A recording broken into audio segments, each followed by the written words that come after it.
Hi, welcome to Jenny's Dream World. Why power exists. I've been thinking about why politicians and governments exist at all, not in theory, but in practice and in pattern. At their most basic level, governments exist because human beings once realized that survival requires coordination. Roads, water, protection, shared rules.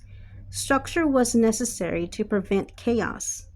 In that sense, government was never meant to be a ruler, but a container, something that holds society together long enough for people to live, build, and relate. But somewhere along the way, power became symbolic. We began to project authority outward instead of cultivating it inward. Leaders stopped being servants of structure and became figures of meaning, stand ins for safety, order, hope, or fear. Politics became less about policy and more about psychology. This is why history repeats itself. A politician is rarely just a person, they become a mirror. Into them, people pour their longing, anger, trust, and unresolved fear. When that happens, discernment fades. Symbols replace truth.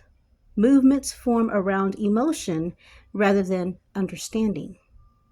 Cinema from the 1930s and 1940s captured this clearly, often more clearly than people were ready to see at the time. Stories warned of false saviors, manufactured unity, and the danger of surrendering inner authority to external figures. These weren't predictions, they were reflections, truth hidden in narrative, waiting for the observer to mature. When governments fail, it's tempting to believe the system itself is the problem, but often the deeper issue is dependency. Power becomes distorted when people expect to be saved instead of becoming conscious participants in their own society. The purpose of government, then, is not eternal control. It is a temporary structure, necessary until collective responsibility is learned. Politicians are not meant to be gods, heroes, or villains. They are indicators.